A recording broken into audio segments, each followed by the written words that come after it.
Hello दोस्तों, स्वागत है आप सभी का एमएस कोचिंग फ्यूचर का एक और नए वीडियो में। और यदि आप भी मैट्रिक बोर्ड परीक्षा में शामिल होने वाले विद्यार्थी है तो दोस्तों बिल्कुल तैयार हो जाइए, क्योंकि जैसे आप लोगों के बोर्ड एग्जाम के लिए बहुत समय कम बचा है और आप लोगों को बिहार बोर्ड द्वारा जारी कर दिया गया है बोर्ड का टाइम टेबल। तो जैसे कि आपको पता है कि 16 फरवरी के आप लोगों का मैथ यानी गणित का पेपर होने, यह वीडियो आप लोग के लिए बहुत इंपॉर्टेंट होने वाला है, क्योंकि इसमें वैसे प्रश्न आप लोग पढ़ने वाले हैं कि पूरे यूट्यूब चैनल पे आपको इस तरह का प्रश्न दिखाई नहीं देगा।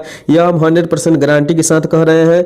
यहां आप लोग निर्देश में देख सकते हैं कि कुल आपको 100 प्रश्न मिलेगा वस्तुनिष्ठ से और 30 प्रश्न मिलेगा आपको शॉर्ट और 8 दीर्घ उत्तरीय प्रश्न मिलेगा। और यह जो है 100 नंबर की एग्जाम होती है मैट्रिक बोर्ड परीक्षा, जो आप लोग सभी कोई जानते हैं। और विषय कोड आपको बता दें तो फर्स्ट पाली वाले के 110 और सेकेंड पाली वाले के 210 कोड से पूछा जाता है। तो सबसे पहले हम बात करते हैं कि आपको कितने प्रश्न पूछा जाता है और कितने प्रश्नों का उत्तर देना होता है। तो चलिए इसका एक और निर्देश समझते हैं ऑब्जेक्टिव के लिए। और बिल्कुल यह वह पेपर है जो बिल्कुल आपके बोर्ड एग्जाम में पूछे जाने वाले हैं। तो सबसे पहले देख लीजिए कि आपको 1 से 100 वस्तुनिष्ठ प्रश्न पूछे जाएंगे, जिनके लिए 4 विकल्प होगा। इनमें से किन्हीं 50 प्रश्नों का उत्तर ओएमआर शीट में सही सही देना है। तो चलिए हम देरी नहीं करते हुए वीडियो को शुरू करते हैं और देखते हैं कि आज के वीडियो का पहला प्रश्न क्या है। और आप लोग से एक रिक्वेस्ट करेंगे कि यदि इस यूट्यूब चैनल पर पहली बार आए हैं तो यूट्यूब चैनल को सब्सक्राइब करके बेल आइकन को जरूर प्रेस कर लीजिएगा। और देखिए एक एक प्रश्न इसमें इंपॉर्टेंट है। हम आपको पहले ही बता दिए कि इस तरह के वीडियो आपको पूरे यूट्यूब चैनल पर कहीं नहीं मिलेगा, क्योंकि यह वही हूबहू पेपर है जो आपको 16 फरवरी के एग्जाम में पूछे जाएंगे। तो चलिए हम देखते हैं दोस्तों आज के वीडियो का पहला प्रश्न क्या है। तो दिया हुआ है कि निम्नलिखित में कौन सी सबसे छोटी संयुक्त संख्या है। निम्नलिखित में जो है कौन सबसे छोटी होती है संयुक्त संख्या। जैसे कि आप लोग भाज्य संख्या पढ़े होंगे, तो भाज्य संख्या होता है कि वैसी संख्या जो एक को अपने को छोड़कर किसी अन्य संख्या से भाग लगता है, वही क्या होता है, भाज्य संख्या होता है। तो जैसे कि हम एक देखेंगे तो एक न तो भाज्य संख्या होती है ना अभाज्य संख्या होती है। यहां से 2 जो होती है अभाज्य संख्या होती है, 3 भी अभाज्य संख्या होती है। तो हमसे पूछा जा रहा है कि कौन सबसे छोटी संयुक्त संख्या है। संयुक्त संख्या यानी भाज्य संख्या है। तो याद करके रख लेना है कि सबसे छोटी जो भाज्य संख्या होता है वो ऑप्शन डी अर्थात 4 बिल्कुल सही उत्तर है। वैसे प्रश्न इस वीडियो के माध्यम से आपको दिखाया जा रहा है मैथ का, जो बिल्कुल वायरल पेपर है, यह पूरे यूट्यूब चैनल पे नहीं मिलने वाला है। तो बिल्कुल आप लोग कोशिश करना है कि यह पेपर को फुल वॉच जरूर करके जाइए, क्योंकि मैथ बहुत कठिन एग्जाम होता है मैथ का। और मैथ में कितना भी पढ़ के जाइए लेकिन आप बहुत स्ट्रगल कर पाइएगा वहाँ, क्योंकि वहाँ बहुत सारे क्वेश्चन होते हैं जो ऑब्जेक्टिव में न्यू पूछे जाते हैं। तो बिल्कुल इसमें जो भी प्रश्न बताया जा रहा है वो इंपॉर्टेंट प्रश्न है, एक एक प्रश्न को जरूर देखना है। तो चलिए हम दूसरी नंबर प्रश्न देखते हैं। दिया हुआ है कि पाई है। पाई कैसी संख्या होती है, तो देख लेना है, आप लोगों को याद होगा, यह तो नॉर्मल क्वेश्चन है। तो पाई एक अपरिमेय संख्या होती है। कैसी संख्या होती है, अपरिमेय संख्या होती है।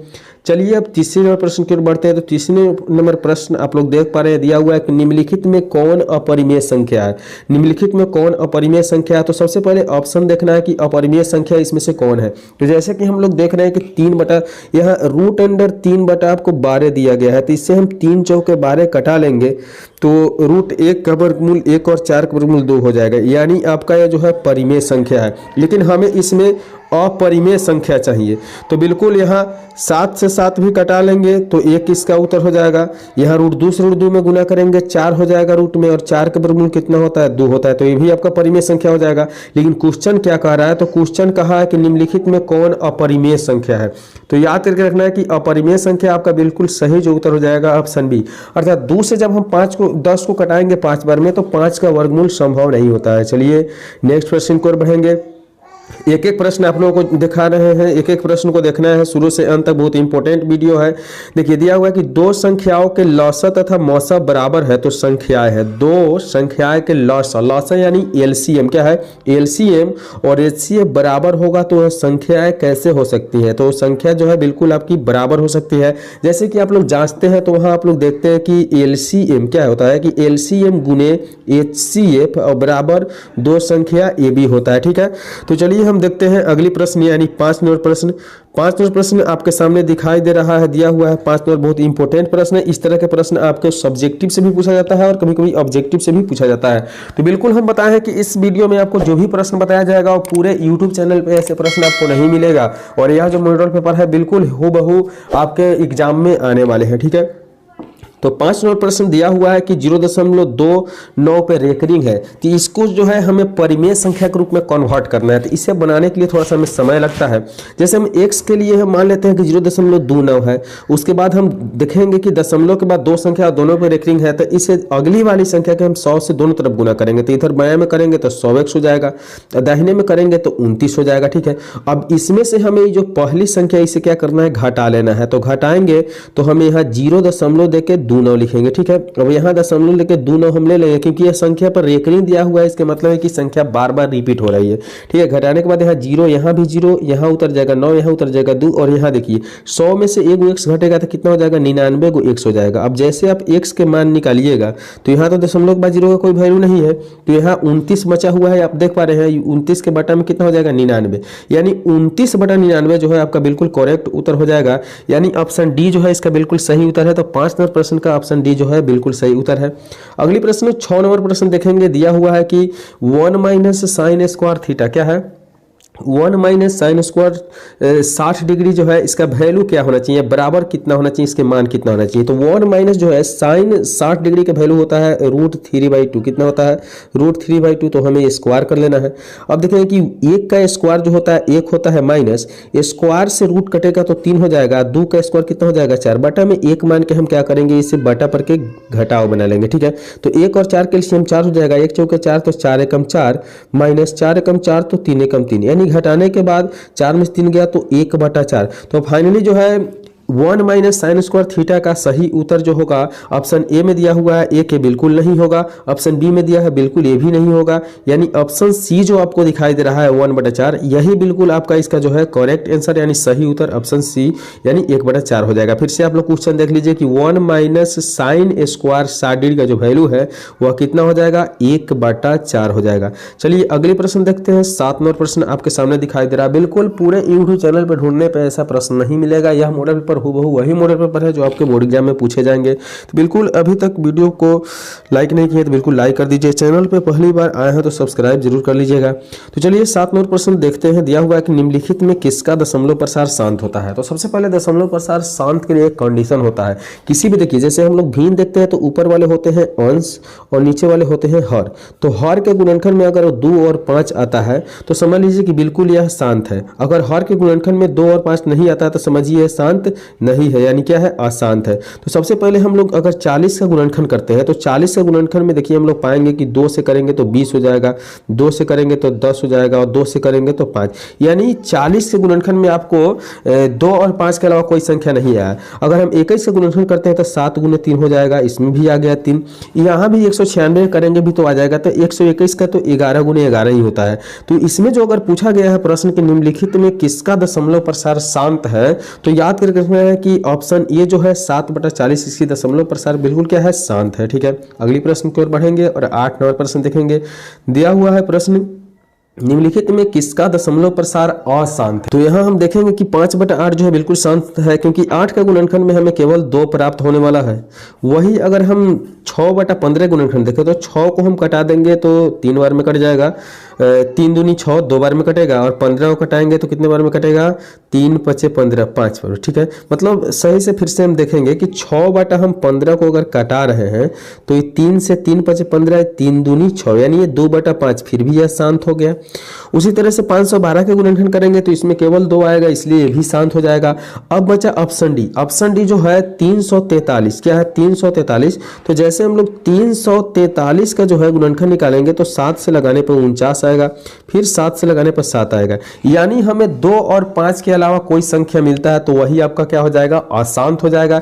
यानी ऑप्शन जो है डी का डी बिल्कुल करेक्ट है। यानी फिर से देख लेंगे कि निम्नलिखित में किसका दशमलव प्रसार अशांत है। तो दशमलव प्रसार जो अशांत हुआ वो ऑप्शन डी अर्थात 31/343 का दशमलव प्रसार क्या है, अशांत है। अगली प्रश्न की ओर बढ़ेंगे और 9 नंबर प्रश्न दिखेंगे। 9 नंबर प्रश्न इंपोर्टेंट प्रश्न है, एक एक प्रश्न इंपोर्टेंट है क्योंकि यह वैसा पेपर है जो बिल्कुल आपको पूरे यूट्यूब चैनल पे नहीं मिलेंगे।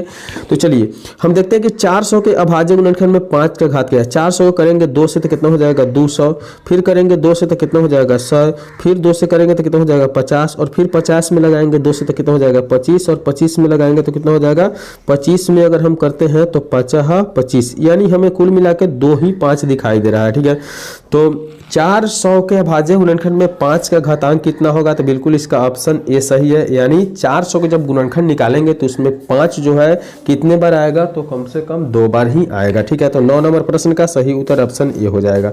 अगली प्रश्न 10 नंबर प्रश्न देख पा रहे हैं, दिया हुआ है 10 नंबर प्रश्न कि यदि 130 बराबर जो है 15 गुने 8 जोड़ 10 तथा मसा 130 और 15 बराबर है, तो मसा xy, तो xy का जो वैल्यू है वह क्या होना चाहिए, xy का वैल्यू क्या होना चाहिए। तो सबसे पहले अगर हम 130 और 15 का गुणनखंड निकालते हैं, तो 130 का गुणनखंड निकाले तो हमारे पास कितना आ जाएगा, तो 130 का गुणनखंड में आ जाएगा 2 से 65 और 5 से 13 पचे 65, यानी कितना आ जाएगा 2 गुने 5 गुने 13 आ जाएगा। ठीक है, इस तरह से 15 गुणनखंड निकालेंगे तो 3 गुने 5 आ जाएगा, तो इसमें 5 दोनों में उभयनिष्ठ है। ठीक है, तो अब हमें जो ऑप्शन दिया हुआ है वो ऑप्शन ए में लेकर देखेंगे, यानी ऑप्शन ए में 15 जो 10 है इसकी गुणनखंड करके देखते हैं। तो 15 गुणनखंड करेंगे तो कितना प्राप्त होगा, 3 गुने 5, वही 10 का गुणनखंड हम लोग करेंगे तो कितना होगा 2 पचे 10, यानी 5 इसमें भी उभयनिष्ठ है। तो इसका जो सही उत्तर हो जाएगा एक्स और वाई का मान ऑप्शन ए अर्थात 15,10। बाकी जो है इसमें भी आपको 5 कॉमन दोनों में नहीं आने वाला, इसमें भी नहीं आने वाला, इसमें भी नहीं आने वाला है, यानी ऑप्शन ए जो है बिल्कुल सही उत्तर है। 10वीं नंबर प्रश्न के बाद हम लोग 11वीं नंबर प्रश्न देखेंगे। दिया हुआ है कि रूट 125 का परमेकरण गुणांक है। रूट अंडर जो है 125 का परमेकरण गुणांक क्या है, तो रूट के अंदर हम 125 को लिखेंगे और 125 से गुणनखंड में 5 कितने बार आता है, तो 3 बार आता है, याद कर रखना है। तो इसमें से जो है 2 5 को जोड़ा लगा के बाहर कर लेंगे तो 5 हो जाएगा, रूट के अंदर 5, यानी 5 रूट 5 जो है फाइनल इसका सही उत्तर हो जाएगा। ऑप्शन डी बिल्कुल सही उत्तर हो जाएगा, यानी 125 का जो है परमेकरण गुणांक होगा वह 5 रूट कितना हो जाएगा, 5 हो जाएगा। चलिए अगली प्रश्न की ओर बढ़ेंगे। 12 नंबर प्रश्न देखेंगे। दिया हुआ है कि निम्नलिखित में कौन सा युग्म सह अभाज्य है। निम्नलिखित में कौन सा युग्म सह अभाज्य है, इसके लिए हमें सबकी जो है गुणनखंड बारी बारी से निकालना पड़ेगा। 9 का गुणनखंड में देखेंगे कि 3 और 3 आया। 16 के गुणनखंड में देखेंगे कि 2 से 8 आया, 2 से 4 आया, 2 से 2, यानी इसमें केवल 2 है, इसमें केवल 3 है। यह दोनों में है जो HCF आपको निकलता है वह ऐसी संख्याएं नहीं है, दोनों कॉमन संख्याएं नहीं है। इसके मतलब है आपका सह अभाज्य संख्या यही हो सकता है, यानी 12 का ऑप्शन ए बिल्कुल सही उत्तर हो जाएगा। चलिए अगली प्रश्न की ओर बढ़ेंगे और 13 नंबर प्रश्न देखेंगे। दिया हुआ है कि रैखिक बहुपद में शून्यकों की संख्या होती है। रैखिक बहुपद में शून्यकों की संख्या कितनी होती है, तो 13 नंबर प्रश्न का जो सही उत्तर है याद रखना है ऑप्शन सी, अर्थात रैखिक बहुपद की जो शून्यक की संख्या होती है वो बिल्कुल कितना होती है, 1 होती है। अगली प्रश्न की ओर बढ़ेंगे और अगली प्रश्न 14 नंबर प्रश्न देखें कि बहुपद x-1 क्या है। बहुपद x-1 का शून्यक है, तो बराबर में 0 करेंगे और x के वैल्यू क्या हो जाएगा, दाहिने में 1 चलने पर 1 हो जाएगा, यानी x का जो मान हो जाएगा बिल्कुल शून्यक जो हो जाएगा, बहुपद x-1 का शून्यक जो हो जाएगा ऑप्शन ए अर्थात 1 हो जाएगा। ठीक है, अगली प्रश्न यानी 15 नंबर प्रश्न देखेंगे कि किसी द्विघात बहुपद के शून्यक -4 एवं 7 है तो द्विघात बहुपद होगा। तो यहाँ जो है बनाने के बाद आपका ऑप्शन सी बिल्कुल करेक्ट आंसर हो जाएगा। तो कोशिश की है कि इस वीडियो में हम आपको 1 से 15 प्रश्न ही बताएंगे। अगर वीडियो आपको अच्छा लगा हो तो बिल्कुल लाइक कर दीजिएगा, चैनल पर पहली बार है तो सब्सक्राइब कर लीजिएगा। इस तरह के और वीडियो देखने के लिए आप लगातार जुड़े रहिए और इसके अगले पार्ट जो है हम बिल्कुल लेकर आएंगे। चलिए मिलेंगे अगले वीडियो में, तब तक के लिए बाय।